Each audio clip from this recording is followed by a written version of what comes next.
Good evening, everyone. Thank you guys for coming tonight.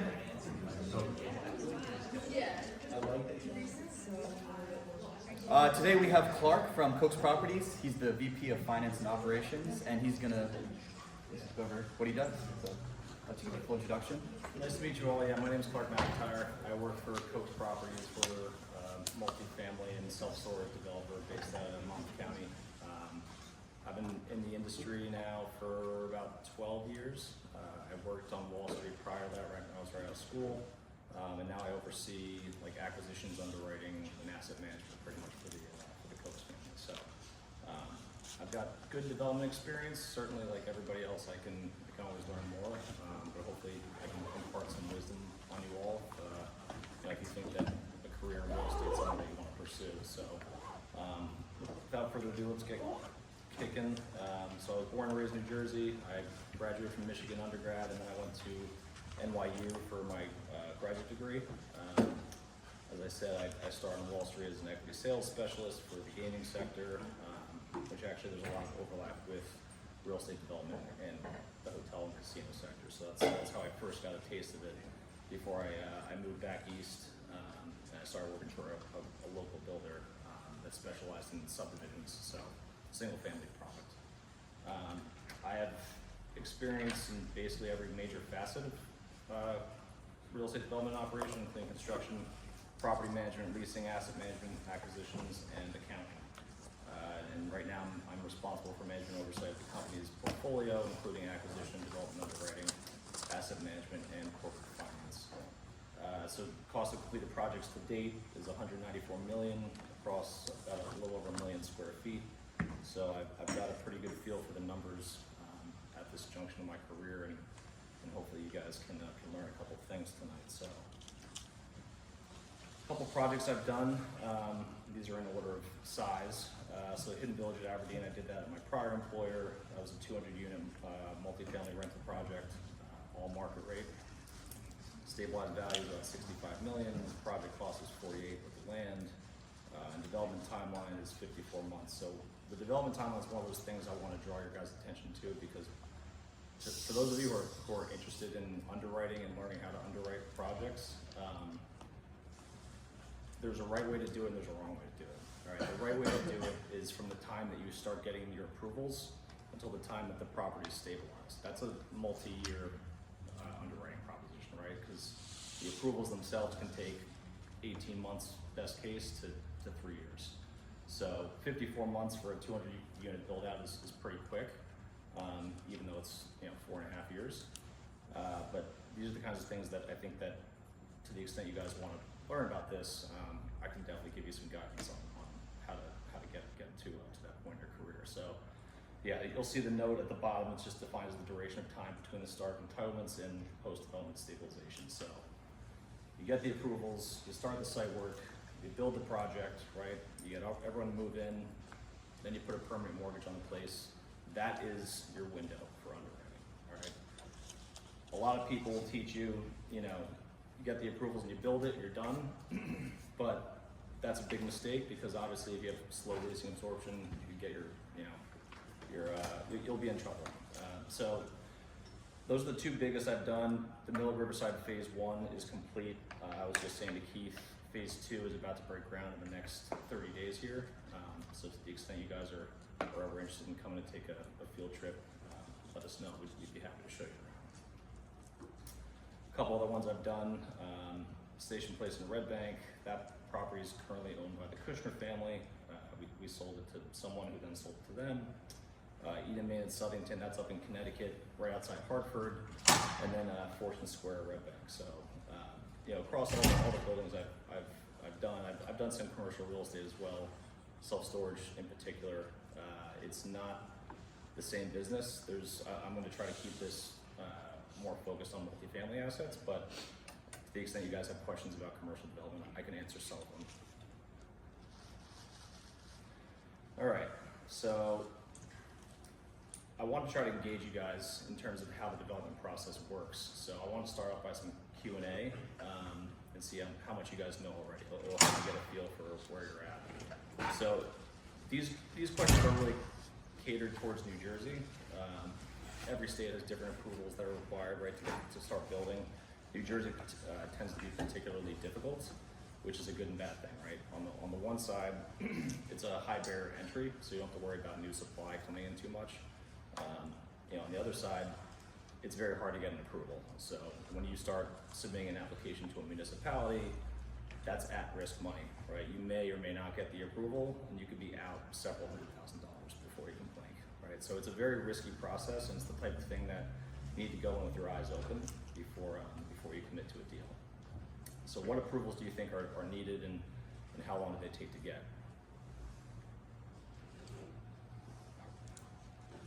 What's the main one in New Jersey you always need? Anyone? Site plan approval. So you're right that you do need environmental approvals, but the site plan approval is the first one to get. So in New Jersey, you get preliminary site plan approval, that's the municipality, and then you have final site plan approval, all right? In New Jersey, when you get preliminary approval, final approval is effectively a slam dunk. In a lot of other states, you get preliminary approval, it's not so much the case, but the reason that New Jersey is different is that New Jersey requires you to fully engineer your designs in order to secure site preliminary approval, right? So final approval is really just dotting the I's and crossing the T's, but most of the legwork is done up front. A couple other approvals that you might need to get, to your point, DEP, they're always a big one, right? So if you have a contaminated site, number one, you're probably gonna look at it long and hard before you even pursue the approval. County soils, every county has its own soils conservation district, so they make sure that the earth is suitable to build on. TWA is treatment works approval, that's for sewer. If you want to tie into the sewer system, you gotta get treatment works approval from the DEP. County approval, if you're on a county road, you need the county to weigh in, the county planning board. And then utility will serve letters, that's normal, you just need the letter from PSE&G or JCP&L or whoever saying that they're prepared to provide service to the project that you're building. A couple other ones that are more on a case-by-case basis are DOT, that's the Department of Transportation. So if you're on like a state highway, you would need to get DOT approval. That can take a very long time. So Highlands Council, that's specific to some parts of North Jersey, they're considered the Highlands section, and then the Highlands Commission, that's another one that's down south. So I briefly touched on this, but what are the pros and cons of a difficult entitlement process? I'm pretty sure it takes time. Does that cost a lot of resources? Yep, absolutely. Time, high barrier to entry, right? So, and then the biggest downside in New Jersey is just it's very expensive. There's no guarantee of success. So, once you start spending money or pursuing a job, you could have issues with your land seller, right? He might say, or she might say, you got to close by X date. You might say, well, I'm not closing until I get all my approvals, right? So if your approvals get dragged out, you could be tied up under contract for much longer than you anticipate, and that can create some discomfort with your counterparty, right? So I've been in situations where the seller wants out, right, but you're contractually bound, you can't get out, so then you have to kind of try to work out a deal or retrade to the extent that it works for both parties. What are some of the more important qualitative considerations for assessing a property in terms of its suitability for development? And this one might be a little tough, so. The town's like planning board's kind of like opinion on like new development, whether they're for it. Yeah, that's part of it. Did you have one? Yeah. Yeah, I was gonna say the quality is probably. I mean, like when you're doing a development and considering how much money you're going to be putting into like building something, you have to know that it's gonna like be profitable based on who's gonna be like living there, who's gonna be working there, and everything. And you have to do like a lot of market research on that like immediate area, just to see if it's necessary. And Yeah, absolutely. So yes, there's obviously the rental side. That's the biggest one, right? If you're in a market where the average rents are $1,500 a month and you're performing $4,000, you're probably gonna have a tough time getting a financing commitment, right?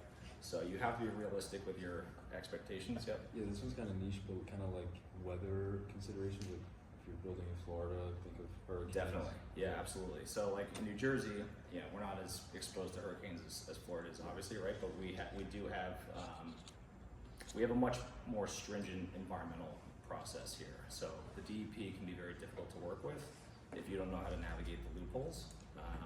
One of the things that is very important to consider when you're in due diligence is the soil content, right? You got to you do what's called a geotech investigation or geotechnical investigation, right? That's the full word. And basically what that says is there a lot of clay in the soil, right? That's bad for percolation. So when it rains, right? Stormwater management is a huge thing in New Jersey. It's becoming bigger everywhere around the country, but in New Jersey, they're very hardcore about enforcing it. So, and the stormwater regulations are about to change actually in July again. So, more regulations generally drive costs higher. But if you have crummy soil, it's going to be very difficult to engineer the site effectively. So it's going to just drive your site work costs up. Right? So you have to factor that in early. When you get out there, you tie a property under contract and you're doing due diligence. You send out your civil engineers, they do soil sampling, soil borings, and they determine, can you build on this? Do I need to compact the soil more? Do I need to bring in more soil from offsite? That can get very expensive. So soil is one of the underrated, most expensive line items in any development budget, especially in the suburbs. If you're in the urban areas, it's a consideration, but given that your sites are pretty much contained to a block or a couple lots, it's less of a make or break for a deal. So in the suburbs, though, it can very quickly turn your perform upside down if you have bad soil. So quantitative considerations. Anyone have any insight or guesses as to what might be a valid quantitative consideration? This is just kind of going back to the soil. So how might bad soil raise costs a lot? Yeah, so if you have hazardous material, right, which is they call it historic fill in New Jersey. So historic fill is anything that, when you see train tracks, right, they basically, when those train tracks were put down 100, 150 years ago, whenever they went down, they used to dig old parts of land from the cities, and then they'd lay it down where the tracks would go. Well, that land was contaminated by DEP standards. So anywhere there's historic fill or train tracks, you can't even touch it. You have to either export it or you got to put a cap on it. So that can get very costly. It's not to say that it'll necessarily kill the deal, but if it's a smaller project, it probably will kill the deal. So that's why you tend to see in New Jersey, projects that are 30, 40 units and up, and not so many that are 10 to 20 or less, because the costs are not sufficient to get enough scale where you can justify the undertaking. Some other quantitative considerations, there's your improved land value. So that is effectively what your land basis plus your site improvement costs are mushed together, right? So the way I underwrite, I always want my land basis to be, my improved land basis to be 20% or less of the finished value of the project. And when I say the finished value of the project, I mean the stabilized value. So if I'm underwriting and my improved lot costs are 30 to 35%, I know that I overpaid for the property, meaning the raw land. So land is valuable insofar as you look at it in terms of its developability, but you have to look at it in the context of what are the site work costs. You can't figure out what the site work costs are until you get engineer drawings, right, from your civil engineers. So until you have those, and that can take 60 to 90 days, right, you're kind of navigating in the dark in terms of not knowing what your costs are going to ultimately be. So you have to make some assumptions up front, just based on your own intuition and experience. And if those assumptions prove to be wrong, once the site is engineered, you could have an issue with the seller, because you're most likely going to have to retrade them or walk away, right? And that when you walk away, you're probably $40,000 to $50,000 in the ground in due diligence to begin with, right? So it's the type of thing you want to think long and hard about before you go to contract. But to the extent that, if you have suitable soil, what's unsuitable soil? Well, historic fill is unsuitable. Soil with a lot of clay in it is very unsuitable, all right? Anyone know why clay is a bad thing in soil? Does clay mold under pressure? Say that again? Does clay mold under pressure? So we put it on top of it. That's not the reason. That may be true, but that's not the main reason why. Any other guesses? Maybe when it gets wet, it gets harder. Yes, you're on the right track. So soil does not, or clay does not percolate. Okay, so when you have good soil is like brownish red, right? So if you see soil that's like brownish red, that's like the perfect soil for building on.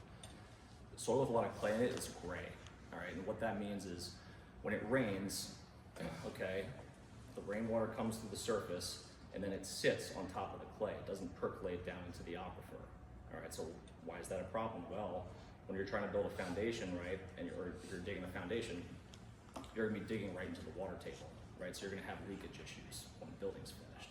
So there's a couple ways around it. You know, you can either dig it out, which is very expensive. Excavating important fills can get, you know, pricey very quickly, or you can try to build a product that's slab on grade. That works in theory.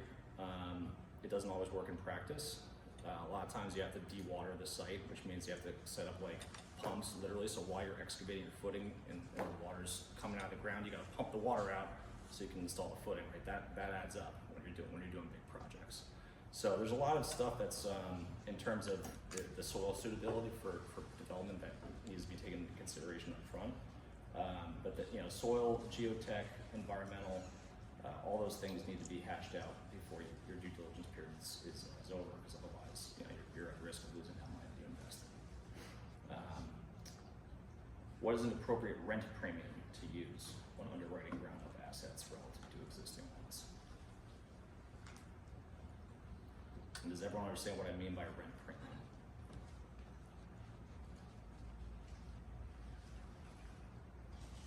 Any guesses?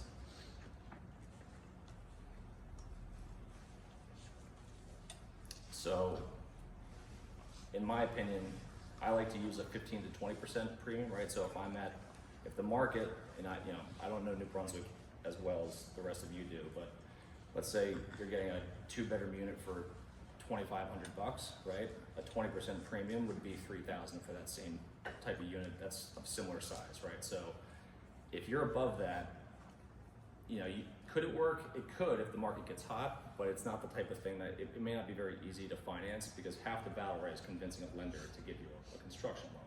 And if they're not comfortable with your rents, they're going to size the loan down, which means what? Sorry? You need to pay more? Yeah, you got to put more equity in, right? Which is more money coming out of your pocket or your investors' pockets, right? So the name of the game in real estate, as I'm sure everyone knows, is other people's money, right? So you want to try to mitigate your own exposure to any deal, but as the deal sponsor, you're going to be the first bucks in the ground, right? Your money is the most at risk during due diligence, and assuming you get through due diligence, then that's when you bring in outside capital. But if you bring in outside capital before you have a loan commitment, you know, you're going to go back hat in hand to your investors, and they're not going to be very happy with you. So it's important to underwrite with a sober expectation of what you think the market's going to be, and if you think you can get, you know, 15 to 20% with no problem, then it's worth pursuing in earnest. And then the last question: how do you discern whether a deal is worth pursuing before you commit significant resources to it?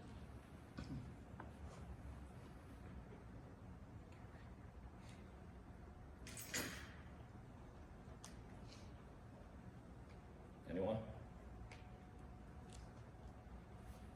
Maybe you pay attention to other similar properties in the area.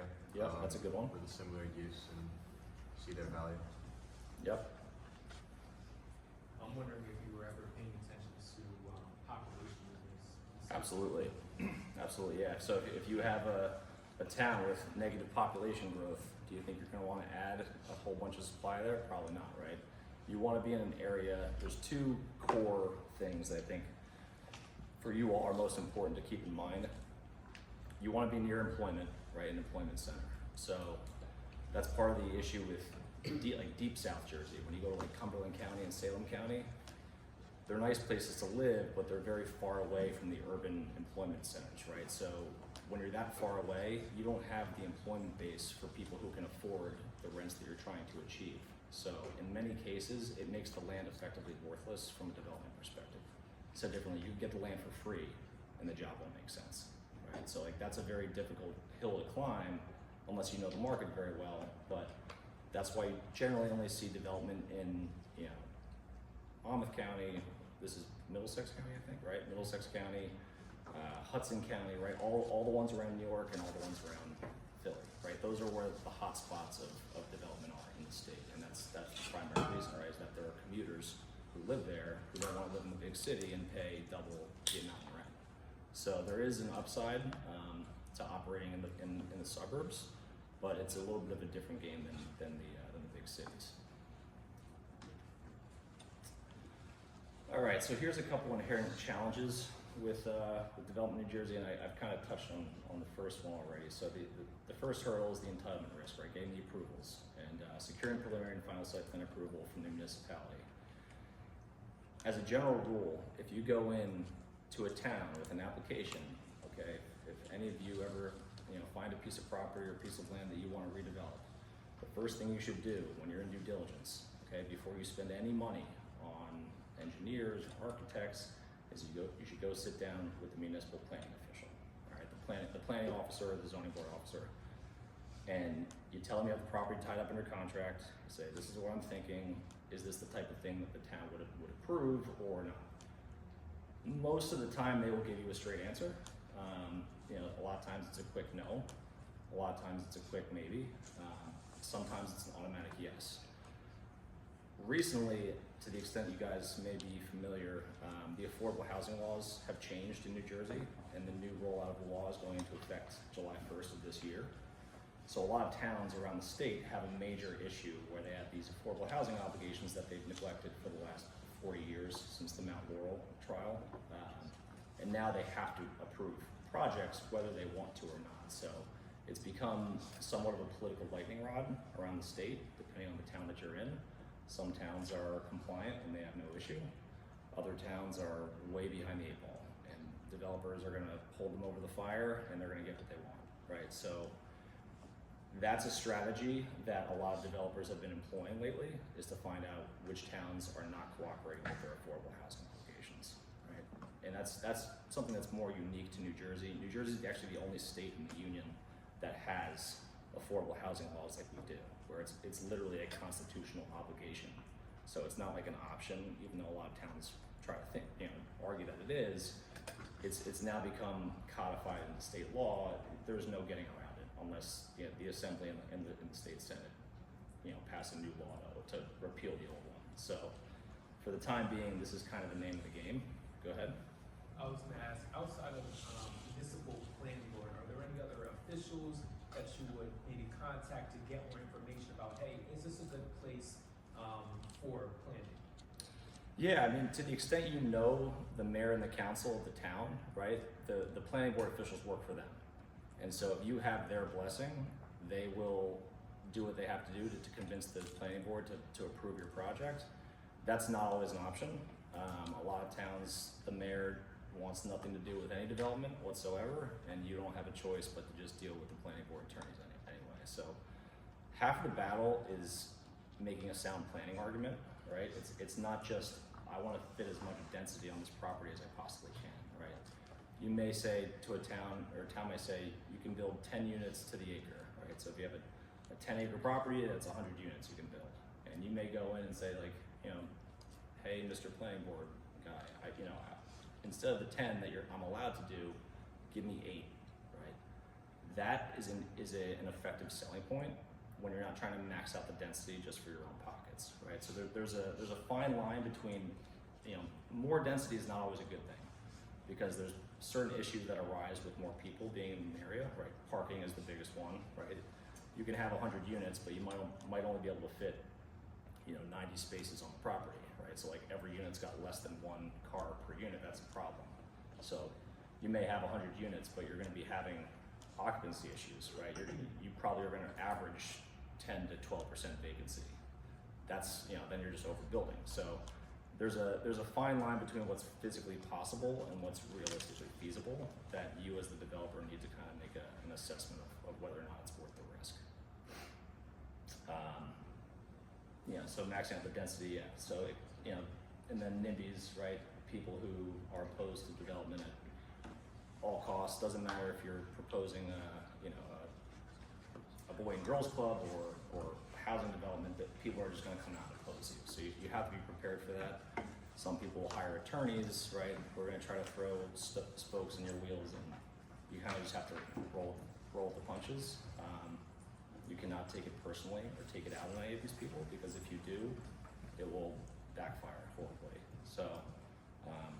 keeping a level head in these kinds of things is important. You know, once you secure the preliminary and final site plan approval, then the next hurdle is to get the ancillary approvals that you need. So I touched on before, TWA, if you're in a sewer area that you want to tie into, that's automatic, right?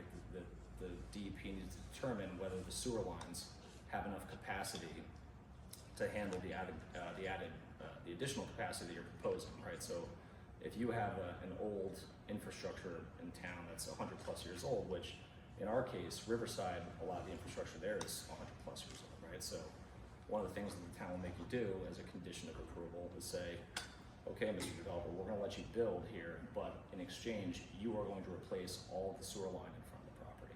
You're gonna put brand new sewer mains in and all that stuff. That gets very expensive, right? So then you have to, it becomes a negotiating ploy with the town is, you know, what can I realistically afford that's not gonna break the economics of the project? And that's an answer that you need to have before you get your approvals, right? You just need to know, here's where my arguments are strong, and here's where I have some exposure. The next one is construction risk, right? So vertical construction is actually easy. You know, if you know what your hard costs are on a building pretty well at that point, because you can do takeoffs, you can do measurements, take the plans that the architect gives you. That's easy. All the risk is in the site work. When you start digging, you don't know what's under the ground, especially in some of these like urban redevelopment areas where it's it's an old brownfield site. We had a property down in Winslow Township where you know, one of the first things you do is you call out utility markouts, right? You call PSE&G and say, hey, you know, I'm gonna start excavation next week. Can you come and mark out where the utility lines are in the street? So they come out and they spray paint, you know, where the lines are, and then you start digging. Well, we had a job where they started spray painting, but they spray painted the wrong spot. So we started digging and we hit an old gas line, right? Now, thankfully, the gas line wasn't active. Otherwise, the guy operating the excavator would have been blown to the next town. But that's the kind of stuff that you can't predict, right? It's a complete guess once you start digging the dirt. So all the risk is in site work. You know, one of the things I strongly am a proponent of is putting heavy contingency buffers in. So if you have a budget from your site utility contractor, you know, $1 million, I'm putting $1.5 million in my budget, right? Because 50% budget busts are very common on site work. A 50% budget bust on the building hard cost side is a fireable offense for your general contractor, right? That's a huge whiff. But on the site work side, it's more common than you think. So cost overruns are very common. You just got to keep it in the back of your mind when you're when you're doing a deal. So, and that ties back into what the land value is worth, right? Because if you have a site project or site work job that's let's say you can improve a site for $20,000 a lot, right, or a unit, and all of a sudden it's $30,000 a unit. Do you have enough fluff in your budget to absorb that extra cost? There's really only one way to offset that extra cost. Can anyone guess? Buying the land cheaper? Yeah, that in theory, yes, but at that point you're already in it, right? You've already bought the land. So if you knew up front, then yes, you'd be right. Increase rents? Yeah, that's the big one. The only way you can make up the cost is by charging more rent, and that may or may not work. Right? Sometimes it does. If you're in a hot market, you might be okay, and hot markets can disguise a lot of issues. But if you're in a cooling market, which we are in right now, right, you have to be much more careful. So, in terms of financing risk, I briefly touched on this before. It's one thing to have a deal that pencils out. It's another thing to have a deal that pencils out to the satisfaction of your lender. Okay, so a lender's only going to lend to you on a construction basis if they think you know what you're doing. And if you go in with a budget that, you know, lenders, for better or worse, the construction lenders are not the big banks. They're not the JP Morgans or the Bank of Americas. They are the small banks. They are the regional banks. Provident, Valley National, you know, I don't know what the local banks are around here, but does anyone know why that's the case? It's much more risk. Exactly. So in the eyes of the big banks, the risk reward profile of construction lending is not worth it. there's too much risk and not enough interest. They don't charge a high enough interest rate to justify the risk. The reason that the smaller and mid-sized banks kind of dominate that market is because as a condition of loan closing, they make you put all of your money at their bank in deposit, right? So they're making money on lending that money out that's sitting in your bank account. They're not making as much money on the actual construction loan itself. But that's how they remain competitive. That's how they remain attractive to developers, right? Is that they're offering terms that big banks won't do, because the big banks, unless you know, if you have a $500 million development project, that's a different story, right? But for a standard, you know, $5 to $50 million project, they're not going to touch it.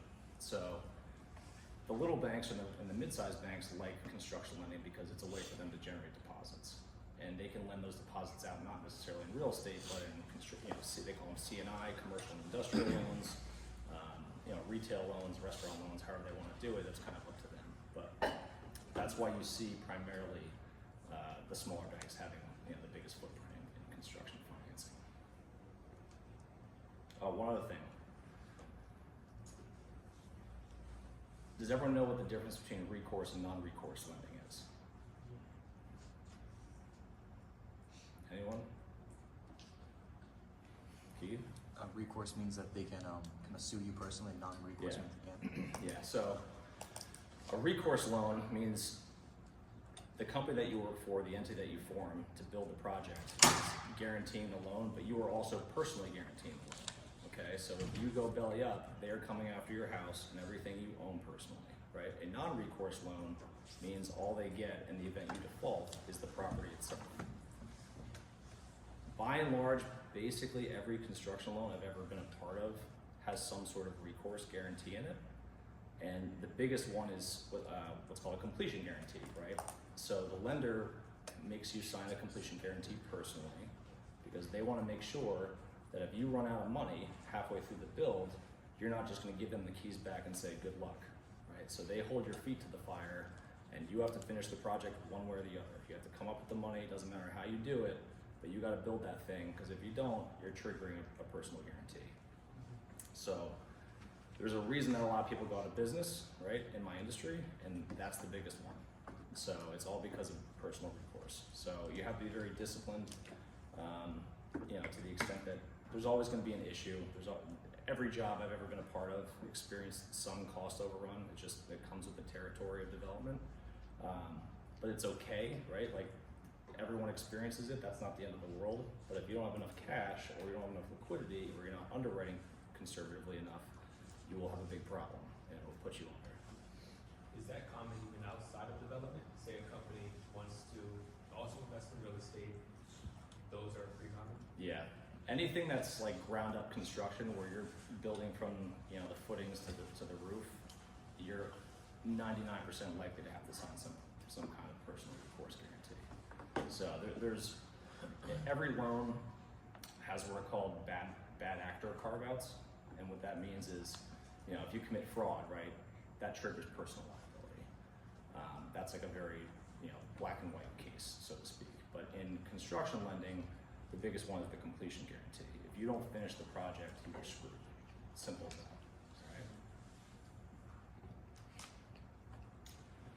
All right, so mitigating acquisition and development risk. So one of the things, if you all choose to pursue careers in real estate, that you will see and become familiar with are something called broker offering memorandums. Who knows what that is? So an OM, an offer memorandum, sometimes they call them a confidential offer memorandum, a COM. They are projections, right? They're just slide decks that just say, here's a deal that we're marketing to the broad public, and we think the land is worth X, or the building is worth X if it's a pre-existing asset, right? Every single one of those is a lie. Brokers by default are not your friend, right? Their allegiance is to the seller. They are there, they get paid the most when the seller sells it for the highest bid, right? Because they're all commission based.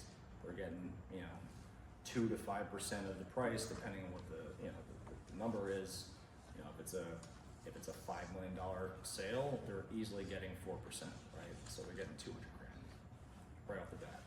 So you can do the math. I mean, if they only get 4 million, right, you're getting 4%. Now you're getting 160,000. So you just lost 40,000 as the broker, right? So the broker is going to do everything he can or she can to tell you that this property that they have the listing on is, you know, the cat's meow, the best one that they've ever had. They will promise you the moon, and then once you close, they're gone. They're nowhere to be found. Every OM in the world has huge disclaimers with legal language and capital letters saying you're responsible for your own underwriting and yada yada yada, right? It's all that stuff that you hear about where people who think that they know what they're doing, right? They just kind of take brokers' words for it because the brokers, they're nice, right? They're outgoing and they're friendly, like, to you, but at the end of the day, they don't care whether or not your project makes money. They care that you close on the sale or on the purchase, rather. So always take those OMs with a large grain of salt. It's not to say that they can't be useful, they just aren't the be-all and all, all right? So estimating revenue first and cost second. So one of the things that I do whenever I'm looking at new deals is I look at the market, right, which we've already spoken about, and I say, you know, what do I think I can realistically get on a square foot basis? So South Jersey, you know, you're like between $2 and $2.30 a square foot, right, for rentable square feet. So if you have a 1,000 unit, you know, 2-bedroom apartment, you should be getting between, you know, $2,000 and $2,300 a month in rent, somewhere in that ballpark. North Jersey, it's a little bit higher. It's probably closer to if you're in Jersey City, you're well over 4, right? If you're in Monmouth County, you're probably like low to mid 3s. So it varies market by market. But if the revenue's not there right off the bat, don't even waste your time looking at the cost side of the equation. Just move on to the next one. So I made the note. Development costs are somewhat malleable, but revenue isn't. And what I mean by malleable is, if you have a project, okay, let's say you have a 50-unit project, 2 50-unit projects. One 50-unit project is slab on grade, the other one's on a podium, all right? They have the same number of units, but I would much rather have the one that's slab on grade because the podium is gonna cost me probably $1 million, right? Another $20,000 a unit. So you're getting the same yield in terms of rental income, but your costs for the podium style are much higher. So there's a limit to what you know, the cost in each market can be to the extent that you're willing to pull the trigger on doing a development. So I made the note, you know, if an OM forecast average rents of 2,500 and the market rents are 2,000, the broker should be able to clearly articulate why such a premium is warranted. In most cases they can't, and you should move on. When you're building a budget, you always want to try to refer to historical data whenever possible. I mean, we now live in the age of the internet, right? So a lot of stuff you can find online, you'd be surprised. Even in the public record, right? So if I have anyone in this room's address, I can find out where you live, right? In terms of like what the lot and block is. I can find everything out about the history of your property. It's all public record. It's very easy to do a title search and know what the history behind your land is, right? That's America, right? America, when you file maps with the county, right? So when you have a big piece of property, if you're doing a subdivision, let's say you have 10 acres, and you're gonna subdivide it into, you know, 10 units with, you know, 1 acre lots, right? You file a map with the county that you're in, and that forms the lot lines. That's the legal process for which, you know, subdividing property happens. Or you can do the opposite if you're creating an assemblage of property. If you have a bunch of tiny lots that are all next to each other, and you individually contract with each one of the sellers, you can go to the county, you can file what's called a lot consolidation deed, and, you know, all of a sudden it becomes one big lot that you can build on, right? So there's a lot of leeway in terms of the public record with what you can learn and discover about property. You just have to look for it, and it's all right there in the public record. So some development soft costs to be accounting for, entitlements, capitalized financing costs. That's just a fancy way of saying interest expense and like loan fees. So if you're paying origination fees or points at closing, that gets capitalized on your basis. Architectural and engineering fees, legal fees, impact fees, right? Impact fees vary widely from town to town. So if you're in Camden County is extremely expensive to build. You pay a sewer connection fee to the municipality, and you pay the sewer connection fee to the Camden County MUA, okay? The Camden County MUA charges $7,000 a unit, right? So if you have a 200 unit project, you were paying them $1.4 million, all right? And that's before you do anything, right? That's before you even dig. They want their money. So other counties that don't have like a monopoly on the sewer system are less onerous, but you know, the municipality at a minimum always has some sort of connection fees that you gotta be mindful of. And they can vary widely. I mean, I've seen connection fees as low as, you know, $400 a unit to as high as like $8,000 a unit. So it's kind of all over the map, and it depends on where you are. So when estimating hard costs, you know, always start out by doing takeoffs. So what a takeoff is you just get a set of plans, right? And then you just take a ruler. They have programs now that actually can do this for you. You figure out what each room size is, the dimensions are, and then you say, okay, the 2 bedrooms, or if I have a 2-bedroom unit, right, they're both gonna be carpeted. I know that carpet goes for anywhere from, you know, $18 a square yard to $40 a square yard. You know, back that into square feet, and you can figure out what the approximate cost of that carpet's gonna be in the unit. And if you do that for every line item, you have a pretty good basis for what your cost is gonna be. Again, the hard costs, the building hard costs are the easiest to predict. It's the site work that's a little challenging. The other reason you want to do this yourself is because you know, general contractors will accidentally overestimate, right? And you know, if you don't know your own numbers, you'll just agree to pay them whatever, and they could be, you know, hosing you. So one of the things I always like to do is I do my own internal takeoffs, I have my own quantities so I know what the measurements are, and then I ask my subcontractors, itemize your bid, give me the quantities, give me your unit pricing and the total, right? So quantity times the unit pricing is the total. Well, if I'm at, you know, 100 square feet for a bedroom, and he's at 150 square feet for a bedroom, right? There's a problem, because especially when you multiply that over an entire building, right? It adds up. So these kinds of things are very common. You know, it's always accidental. It's never on purpose, but you know, whether it's an accident or not, it's going to cost you more money. So you just got to be aware of it. And so it's a good way to save money too yourself. You will make your boss very proud and very happy if you can catch this kind of stuff before it becomes an issue. And then the last thing is, you know, always be prepared to explain the rationale behind your assumptions. So if you're in a market, right, where, going back to the example, you have $2,500 a month average rents, and you think you can get, you know, $3,000 or $3,500, it's not to say that you're necessarily wrong. It's just that you need to have a lot of conviction, and you need to be able to articulate why you have such a strong conviction in your thesis that you can generate those kinds of rents.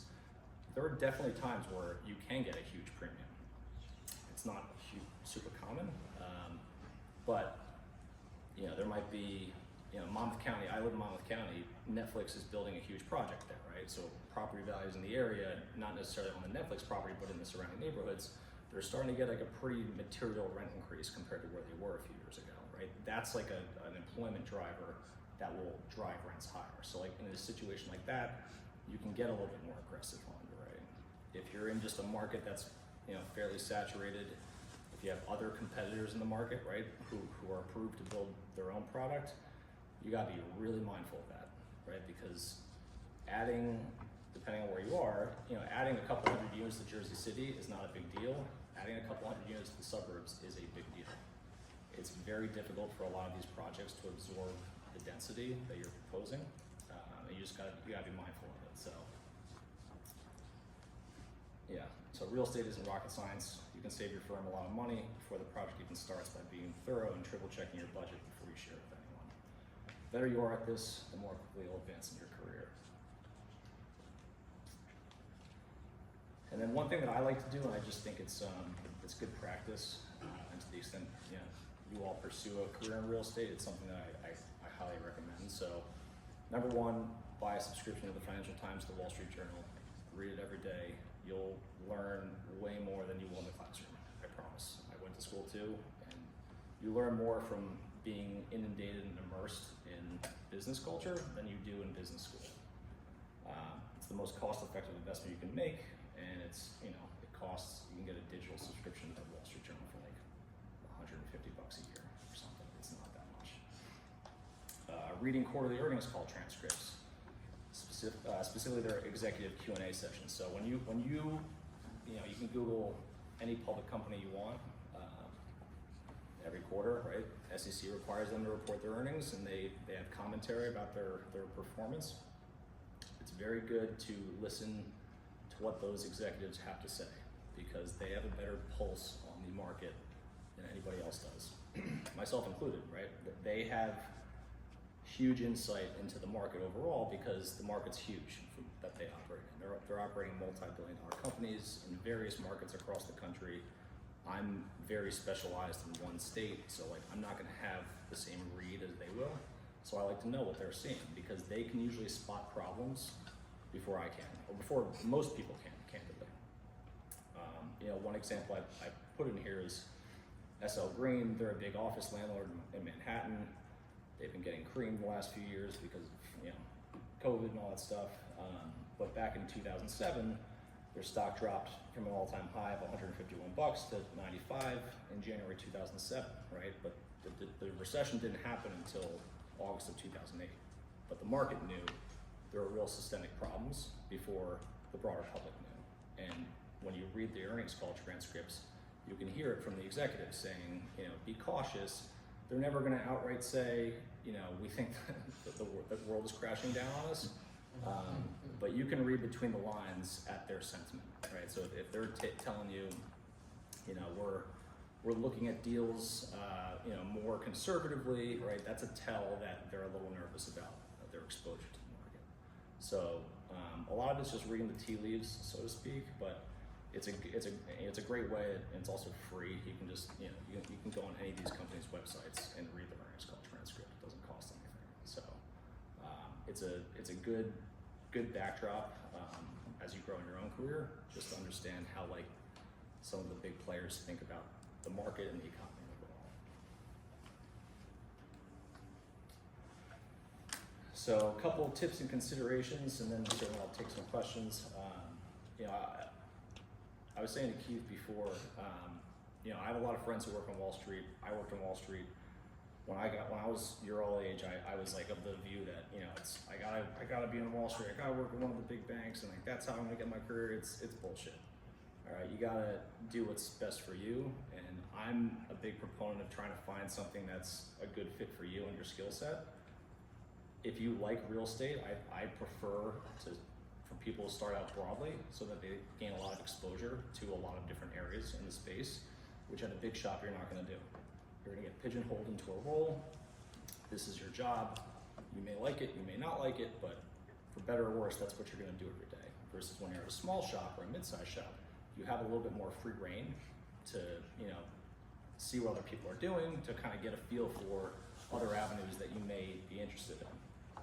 So there's more flexibility, at least early on in your career, to learn, and potentially you get a good mentor that can be a game changer. But if you go, the big bank route or what have you, and there's nothing to say that that's wrong. There's nothing wrong with going to a big bank, but your life's not over either if you don't get a job at a big bank. That's kind of the point I'm trying to make, because big banks, they're going to grind you hard, right? You're going to work, 70, 80 hours a week. You're not going to make that much money. That's how they weed people out. That's all part of the playbook. The people who make it generally aren't that happy. So there's more to life than just maximizing your earnings power. When you're young especially, you don't necessarily need to get the maximized earnings. You just need to get the most experience you can. If you get a lot of experience and 5 to 10 years after you start your career, you say, I think I'm ready for a big shop, that option will always be available to you. But it's something that I generally advise people to steer away from, because you get burnt out very quickly, and then you don't want anything to do with the space to begin with. A lot of people start out on Wall Street or finance, and then they they're burnt out after a year, and then they completely pivot to a different industry, and then they say why did I do that a couple years later, right? So they give up, so to speak, because it's a natural reaction to get burnt out when you're grinding, and not making that much money. So if you have the opportunity to take a little less money, but you can work for somebody who can take you under their wing, the long-term trajectory of your career is going to do much better. And then the last point is just, whatever path you take, this isn't real estate or otherwise, just strive to be the best at what you do. It will get you noticed, not just by your bosses, by industry professionals as well. And that's kind of my spiel. So does anyone have questions for me? Or? Yep. I understand that you said the brokers are often on the seller side and they're trying to get the best option for the seller and for themselves from that. Does Kokes Properties have any brokers you have a rapport with who you find yourself buying? Yeah, we deal with a lot of brokers. So, brokers are good in the sense that they can give you feedback in the market much better than I can look at numbers and I can see like, rents are kind of softening, but the brokers are hearing the other side of the aisle, so to speak, and that's the kind of feedback where they actually do deliver some value. Mike and I, we're somewhat partial to CBRE and Berkadia, the bigger outfits, because they have huge databases, much more so than like the small pop brokers. If I want to see like what the local rent is in like a 25-mile radius of the property, Berkadia can run a report because Berkadia has major loans basically all across the country, right? So that's how they know all this data, because they originate these loans. The borrowers who borrow from them, they're required by their loan conditions to submit their financials, right? So they know exactly what the market is. You're never going to get that kind of feedback from like the smaller brokers. The smaller brokers are very good for the individual markets that they're in. So if you're in like a very specialized market, sometimes it's better to go through one of the smaller shops. But by and large, if you're just kind of like looking in different regions, you want to go with like the bigger brokers. They can give you the best feedback. My question was, so you mentioned that you would recommend working at like a medium-sized firm. Do you think not having one of those big firms on your resume can hinder your chances and trust with like potential investors down the line? Yes and no. I think the short answer is that investors aren't going to care if you have a really compelling deal, because you could have the best experience in the world, but no deal. It doesn't really matter who you are. The deal, more often than not, will outweigh your pedigree. So if you have a really compelling deal, and you have some semblance of sophistication when it comes to underwriting that you can like justify, and it's not just bullshit, then yeah, you'll find a way to raise the money. It won't be hard. You could be at the biggest shop in the world. You can have a shit deal. It's going to be very hard to get a deal off the ground in that kind of case. Thank you. When you're pooling money together to, get a property, the different investors that are giving you their money, how much return on investment do they expect? Good question. So if you're a stabilized property, meaning like you're not developing, you're just buying an existing building. I assume everyone's familiar with capital stacks and capital structures, right? So, okay. High risk, high reward, right? Low risk, low reward. Who do you think's at the top of the capital stack? Meaning, if the company goes belly up and you have to liquidate all of your assets, who's getting paid first? Who's getting paid first? Yeah. The senior debt. From the liquidation. The debt. Yeah, right. The lender. So you can have senior debt, which is the banks typically, right? Sometimes you have mezz debt, which is high interest debt. That's like 14 to 17% with points. The senior lender is probably, right now they're 6 to 8% depending on your credit, right?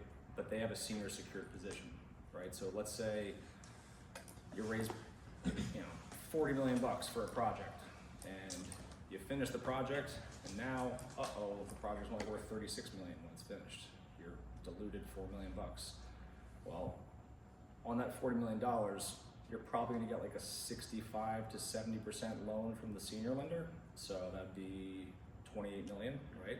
So you liquidate the property for 36 million.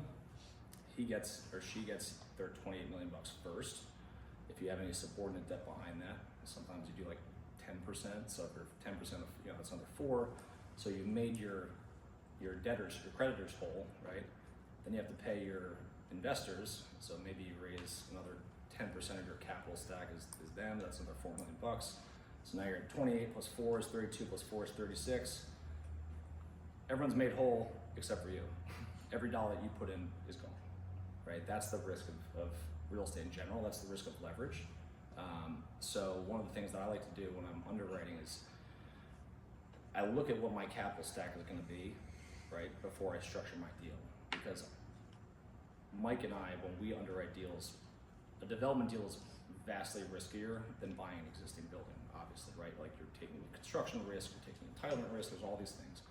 So for us, we like our LPs, our limited partners, to be making at least high teens IRRs, okay?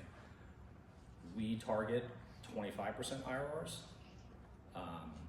If we have subordinate debt, meaning not senior debt, we're probably, those lenders are gonna be in like the, again, the 13 to 17% range.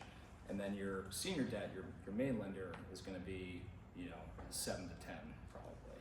So, if you go with private credit has become, they've gained a major, they've increased their market share is the word I'm looking for, pretty considerably since the Fed started raising rates in 2022, because banks have had to pull back, right? Banks can only lend based on what the regulators allow them to lend to.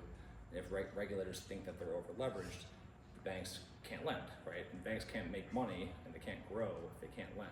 So what happened when the Fed started raising rates 3 years ago was banks pulled back, and then these private credit players like Ares and Apollo and these big shops, they stepped into the void, and they're still there. I mean, they're charging, 10 to 11% for senior debt. It can work, right? But you got to have a lot of conviction in the deal, because a lot of those loans are predatory. They loan knowing that there's a high likelihood you're going to default, and they're going to take the property back from you. So those loans are advertised as non-recourse as well. Like it's a construction loan, it's non-recourse, but it is recourse because you still have a completion guarantee, right? So it's like if you don't finish the project, it's recourse, right? That's the underlying theme of any development deal. When you're doing an existing building, as the sponsor, you probably need to be making high teens returns. As the LP, right, you're probably in like the 12 to 15% range. And then the lenders are like, the senior lender is probably 6 to 8, and the mezz lender, if you have one, is probably like 11 to 13 and somewhere around there. So it's all a function of what type of asset that you're building or acquiring. If you're acquiring something that's less risky, aka an existing building, you're going to have a lower cost of capital by default. Versus if you have a development deal, the cost of capital is going to be very high to begin with, because it's going to be hard to attract adequate capital to get people to invest in your deal in the first place. Does that answer your question? So like you mentioned that like big banks would typically lend senior debt. Like who exactly is lending like subordinate debt? So the private credit shops will. There are a lot of what are called shadow banks out there. So like in real estate, there's a lot of hard money lenders. Have you ever heard of hard money lending? Yeah. Yeah. So hard money lenders are they're the ones who will advertise non-recourse loans, right? But they're going to lend you the money at like SOFR plus 600, right? SOFR is 4.5 right now, so you're at 10.5%. That's your interest rate. That's floating, right? So if SOFR goes back up, it can become 12 very quickly, and that's a senior secured position. So from their perspective, it's a great deal, right? If you go belly up, they can liquidate it, they can get their money out plus all the accrued interest. It doesn't matter to them. From a regular bank's perspective, like a small bank, right? They don't have the balance sheet to lend at those kind of rates because they're borrowing themselves around SOFR. So like usually there's a reason that they have to mandate that you personally guarantee the loans, because they know that they can't compete with these non-recourse lenders on the strict loan terms. So the way they get the rate down is by saying, we'll give you a lower rate than these other players, but you have to personally guarantee it. So it's a trade, it's just like a calculated risk. If you're very comfortable with the deal, then I'm generally an advocate for signing recourse loans, but you just have to be, very confident in it. If you're not confident in it, like, I'll tell you, one thing that's very common for people who are not well capitalized is they'll borrow like 90%, right? And they'll put the other 10% of the money in themselves. So let's say you have a $2 million project or whatever acquisition, you may put in $200,000 yourself and borrow the other $1.8 million, but you're going to borrow that $1.8 million at 12 or 13% interest. In most cases, the math doesn't work, so you're kind of dead on arrival. So, Thank you. yep. Where do you, other than like a broker, where would you find like the off-market deals? So we generally, like, one of the things I do when I'm prospecting is I look at what some of the bigger parcels in an area that I'm familiar with, and then I'll just contact the landowner. And sometimes, it's an automatic no, right? Sometimes the family, maybe it's an owner who's owned it for 40 years and they're getting up there in age and they just want to take the cash and leave it to their kids. That's possible. But yeah, there's no perfect science to it. A lot of it's just like, having the chutzpah to go out there and ask people if they're interested in selling the property. Gotcha. Thank you. Mm-hmm. What are you not like maximizing, like how many units are actually approved for? Because a lot of times in like development we hear about trying to get variances to get more units on a site, but like now, so why would you guys, and what kind of considerations are you looking at when you're not building maximally for an area? Yeah, so there are times when it's actually in your best interest. I would say most of the times it's not in your best interest to max out the density, primarily because it's a planning problem, right? Like when you're looking at a deal and you're proposing to build something, there's a lot of developers out there who'll just try to squeeze 10 pounds of shit in a 5-pound bag, right? And it doesn't work, right? And part of the issue that they have is lease up on the back end. So it's like building is the easy part, but once you actually get time to rent it and generate income, you're gonna have high vacancy if you have inadequate parking. Sometimes there are places where if you're in a district where the school system is overcrowded, by default the town may say, well, we're only going to approve age-restricted communities, right, which is like 55 and up. That can be good and bad, right? A 55 and up is, I would give me, if I have a 30-unit job that's all age versus a 40-unit job that's age-restricted, I would think long and hard about if I want to do the extra 10 units, because the market by default, right, if you can only rent to people who are 55 and up, you have a much smaller pool of potential prospects. So it's all kind of a function of what the deal, it's deal specific. But if you have if you have a good deal and from a planning perspective it's sound, and there's not too many objections that the planning board can really make, you generally have a higher likelihood of passing securing the site plan approval the first go around. So if you have enough parking for a site and like the town's not making you do it age restricted, you're just doing as much as you can with that? Yeah, I mean, it's all within reason, right? So from our perspective, we like to own our assets long term. A lot of developers don't. They're in and out, so they're merchant.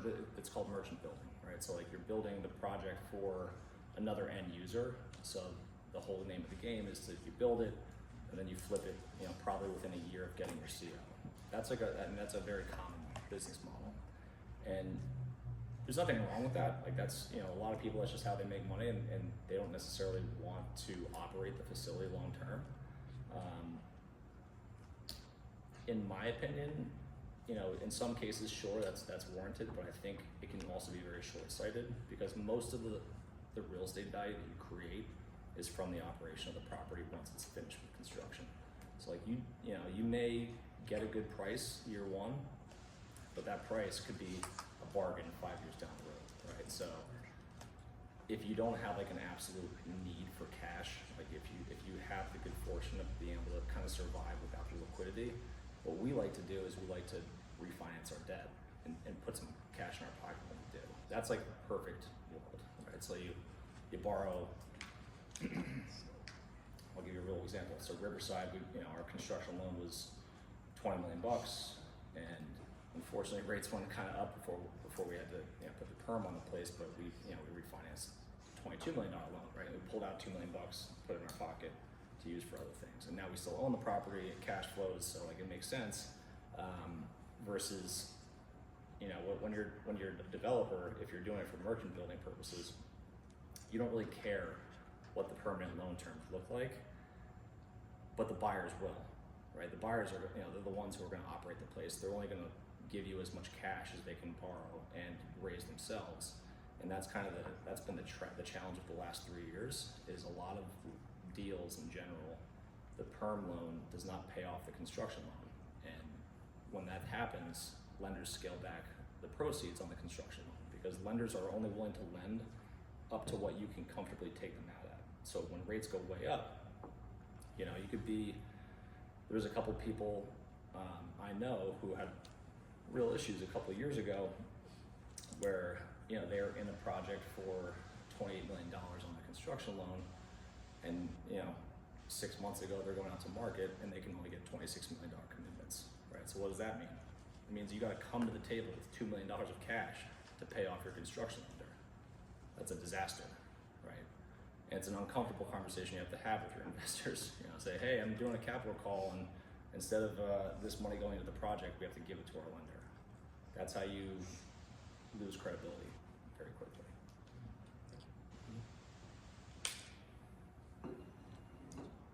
Yep. Sounds like your day-to-day can be very varied. Like, anything could really happen. Over the past couple weeks, has there been any exciting moments? Yeah, so I was saying to Keith before, so we just, this project, this one on the right, the Mill Riverside, so we just got, actually today, right before I came here, I was talking to our construction lender, we just got our loan commitment like this week. So we're trying to close the loan for the second phase by the end of the month. And then we've already got our general contractor teed up to start construction. So we've basically been on like an 18-month hiatus on construction, just because for the reasons I just cited, the market's very difficult to raise attractive funding terms right now, and nobody wants to put more cash into a deal if it can be avoided. So, we were looking at getting a loan for the same phase a year and a half ago, and the lenders were at $11 million. The loan we're supposed to close in the next 3 weeks is $13 million, right? So, and that's just a function of rates coming down, right? So that's like exciting because now it's like, okay, all of a sudden the deal pencils out and we can keep going. But yeah, it's been a little bit of a boring last year and a half where like there's just not much going on. But real estate is cool in the sense that there's never a dull day, right? There's always something going on. We manage our properties ourselves too, and we're dealing with tenant issues constantly, and I'm sure everyone can relate that there's some tenants are better than others, right? I don't know if any of you have had bad neighbors, but it's very common. It's not unique to Piscataway. It's pervasive, and that's just that's part of the challenge that you have to just deal with. So yeah, it's been an interesting time. I think there's still a little bit of a shakeout that's going to happen. I think people by and large thought that rates would be lower by now than even a year and a half ago, and that just really hasn't come to fruition, right? And now we're in an interesting time with new administration. There's tariffs going on. Nobody really knows if prices are going to come down, if inflation is going to tick back up, and what impact that's going to have on interest rates. So there's a breaking point between where rates are headed, right? So the long end of the curve, is everyone familiar with the yield curve? All right, so for those of you who aren't, the yield curve is just the treasury yield curve, right?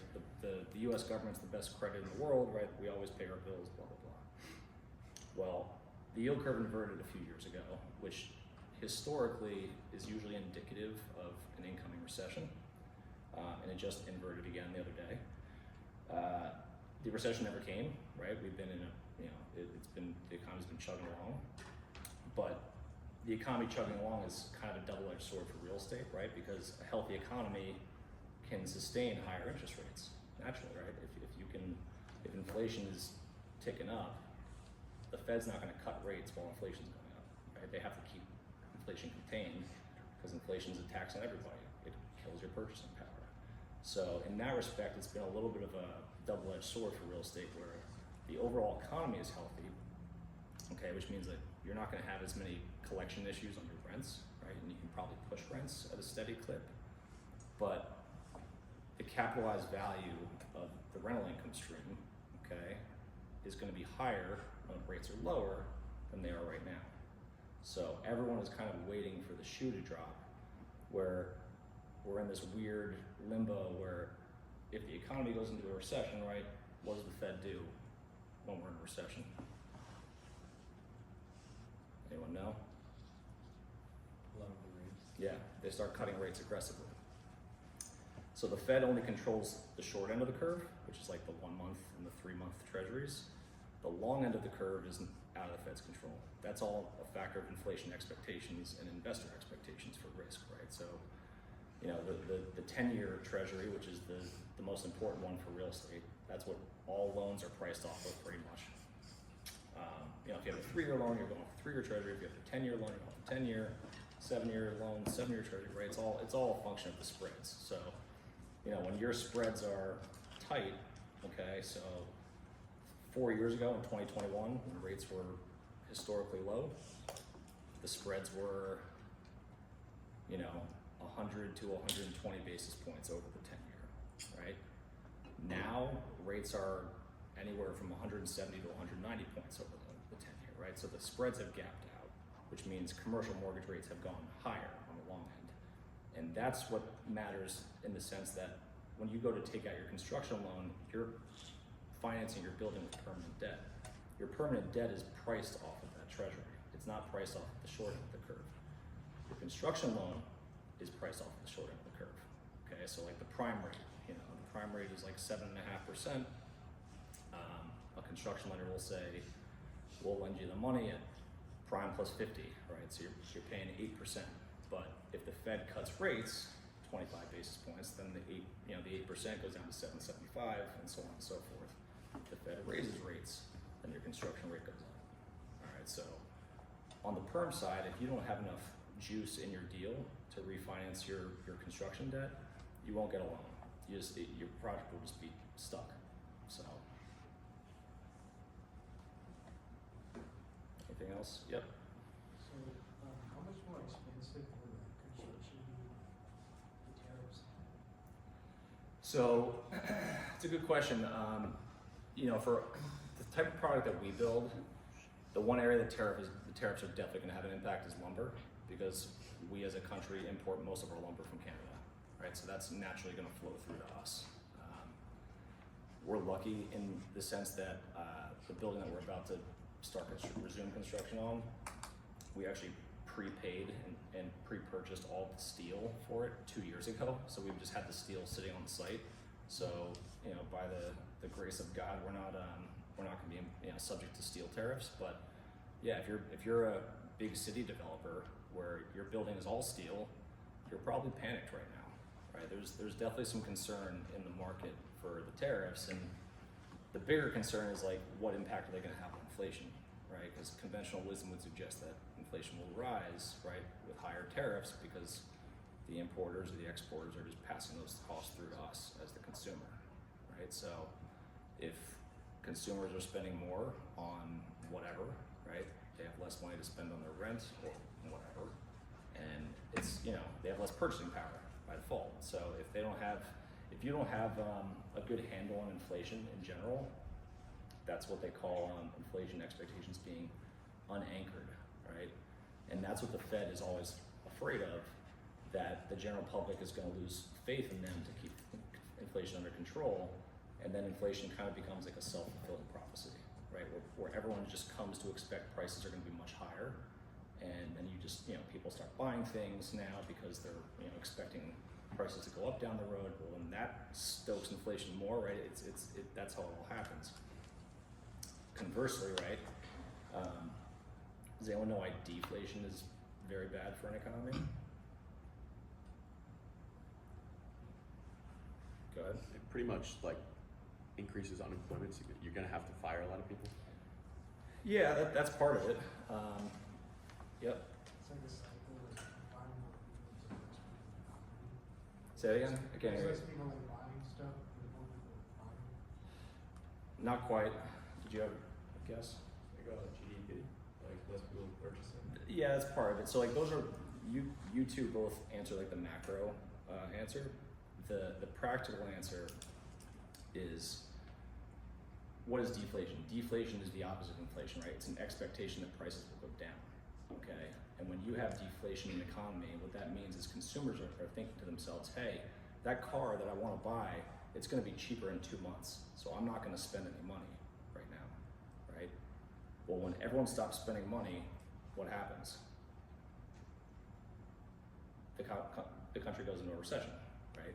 So that's a self-fulfilling prophecy too, where it's the opposite of inflation, right? But that's why the Fed tries to keep inflation in like the 2 to 3% range. That's healthy inflation, right? Because if you're a debt holder, when there's high inflation, if you're very highly leveraged as a borrower, that's actually good for you. High inflation is good for you because in real terms, you're going to owe the lender less money down the road when you have to pay your loan off. When you have deflation, right, and you're highly levered, you have a big problem on your hands, right? Because now the real cost of your debt is way more expensive than the nominal cost you borrowed it at. So then you're gonna have a tough time refinancing, right? And then you can lose your shirt. So yeah, there's all an interplay with the economy and real estate specifically, but interest rates are one of those things where you could have flat rent growth, meaning your rents aren't going up at all. But if interest rates are falling, the value of your building is going up, even though you're not really doing anything to improve the value of it. Right? So interest rates and real estate are completely intertwined. So it's always important to keep an eye on your markets, especially with the 10-year. Yep. I had a question. Were you talking about bond yields and the inverted yield curve? Yeah. So like looking at, I just looked them up just because I wanted to look, but like, so everything from like the 6 month is below, or no, higher than the 10-year, like you were saying. Yeah. But then like the 20 and 30 year are higher, or Yeah, it's kind of like. so like how does that, like what does that mean then? Like how That's a does, good question. So isn't that kind of like a little sporadic? yeah, I mean, so the when it's kind of like an S, right? Yeah. Yeah. So my take on that is that the Fed's going to start cutting rates aggressively.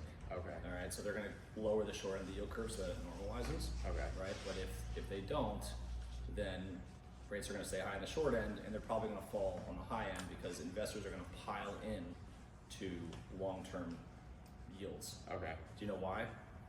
Because they expect inflation to go down. That's part of it. Maybe.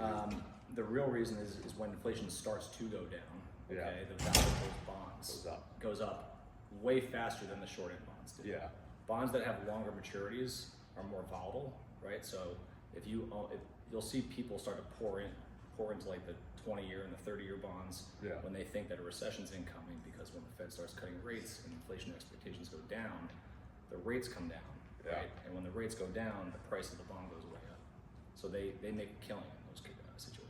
I kind of had a follow-up question regarding bond yields. Yep. So like last month, pretty much, my economics teacher was talking about this, but basically he was saying that long-term yields, the gap between long-term and short-term yields was widening, and long-term yields were going up. This was last month, and at the time that was because bond investors were selling long-term bonds because they thought inflation was going to go up. So now what the market's saying is they're buying long-term yields because now they think inflation's going to go down. Is that what you're anticipating? So yeah, your professor's right. So when the inflation expectations are high, right, you don't want to own long-term bonds. Yeah.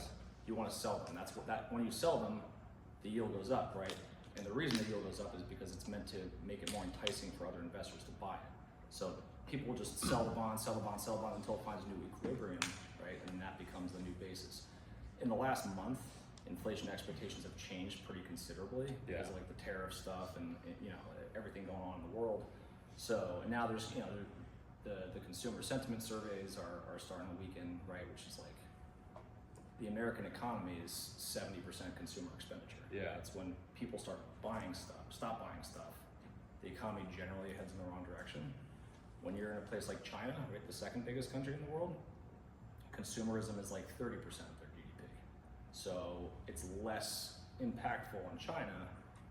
The flip side is China has, the government it's state-run capitalism, right? The government finances a lot of stuff. Yeah. But if the government's not collecting tax revenue from their constituents, they could have a problem too.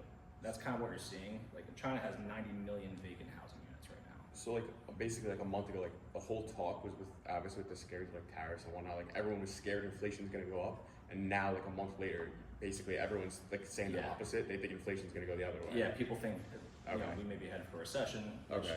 when you're in a recession, inflation comes down because producers have to lower their prices to clear their inventory. So in your personal opinion, like just only a few weeks ago, like analysts were like pricing in like 1 to 2 rate cuts over the next year. So now with what the market's saying, like what are your predictions on how many rate cuts you're expecting over the Yeah, next it's a year? good question. My personal opinion is that we'll have 2 this year. Okay. I think we'll have one in June, and then I think we'll have one in like September or November. I think people who are banking on like 4 rate cuts should be careful what they wish for. Yeah. Because that would signal that like the economy is in a troubled place. Yeah. And that can also become a self-fulfilling prophecy, right? Where people are like, the Fed is cutting way faster than any of us expected. What are they telling us, right? That's like there's a lot of psychology in the capital markets, right? So the Fed is very careful when they make rate policy announcements to parse their words, because they know that everyone's listening to what they have to say, and that's like part of the tea leaf reading that bond traders do. Yeah. So And- good question. And then like in terms of like housing, like I know last month housing starts were like under predictions, Mhm. and like so do you think that's another reason the Fed might have to cut rates so that mortgage rates might come down too? Yeah, I like mean- people aren't willing to develop as much. Yeah, the housing market, the for sale housing market is a challenge right now. When you look at the ratios of people's income to housing prices, where they are today, we're at like historical highs in terms of like a multiple, right? And that's part of the issue, is that housing has just become unaffordable for a lot of people. So it doesn't matter where rates are necessarily, it's just that, when this run up in prices we've had over the last 3 years, 4 years, whatever it's been, if you're only making $50,000 a year, you're not gonna be able to afford a $700,000, $800,000 house, right? It's just like, that's just basic, math and underwriting. Like, so you're not gonna be able to get a mortgage. As like a loose rule of thumb, lenders, if you have like pretty good credit, they'll lend like 5x what your income is. So if you're making 50 grand a year, you can probably comfortably get like a 250 mortgage, right? It's like, if homes are 700,000, you're not gonna put in 450. Yeah. Right? Like, who has 450 grand if they're making 50,000 a year, right? So that's kind of the challenge with the housing market, because the housing market, the for sale market especially, it's just a supply issue, right? There's only one way to solve the issue, is to build more housing. In New Jersey especially, we're one of the bigger culprits in the country for this, is that a lot of towns are pretty developed and they don't want more housing, right? So a lot of planning boards take the position that, you could have the nicest project in the world, but they're not gonna approve it because their constituents don't want it, right? And that's a challenge, where it's like you're weighing the interests of private property owners against the public good, so to speak, right? So like, how do you thread that needle?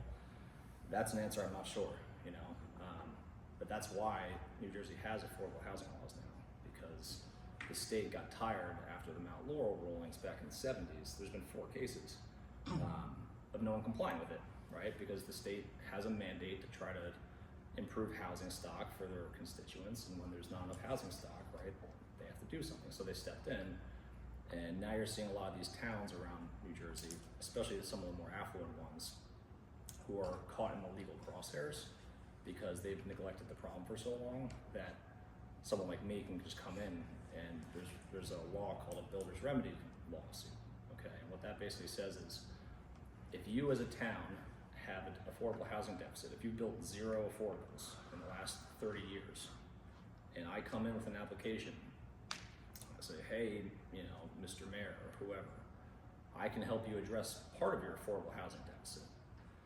He may say no, okay, and then I can file suit against the town in a builder's remedy, which will legally mandate that they have to, I can compel them to approve my project. That's gonna happen all over the country eventually, because these laws are starting to become more mainstream. Nobody likes to do that. I don't like to do that. That's kind of like, I think you get more with honey than vinegar. But there are definitely some black hat developers out there who will just, they don't give a shit, right? They're gonna come in and they're gonna cram density down the town's throat. And, you know, the town may, just to get them to the negotiating table, and the town may say like, okay, like we'll approve a project, but you gotta scale down the density. And then the developer wins, right? So that's starting to happen more and more around the state, here locally. You know, at the national level, you know, I don't really know how the country's gonna deal with the high housing prices, short of the prices coming down.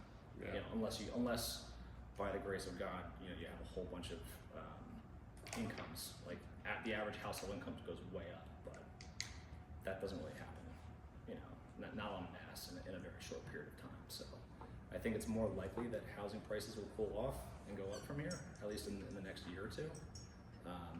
It's not to say that I could be completely wrong, but the market has definitely been more sticky than I thought it would be, even like a year and a half ago. Because Mike, my boss, and we've been talking about this for a while, especially on the apartment side. The apartment side is starting to mellow out a little bit in terms of valuations. Is everyone here familiar with cap rates? So, you know, in 2021, when interest rates were 3%, people were paying like 4.5 caps for brand new properties, right? If you're a 4 cap, okay, and you have an NOI of $1 million, let's do the math.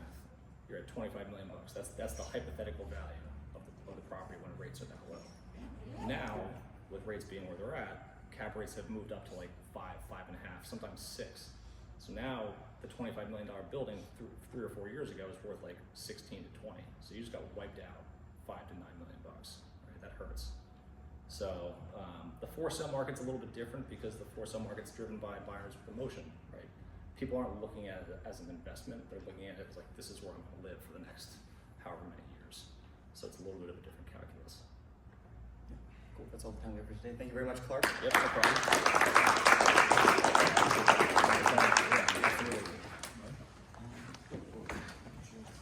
Yeah, absolutely. Yeah, and my email's on the slide deck. If anyone has follow-up questions, yeah, feel free to shoot me a note. Happy to help you guys out.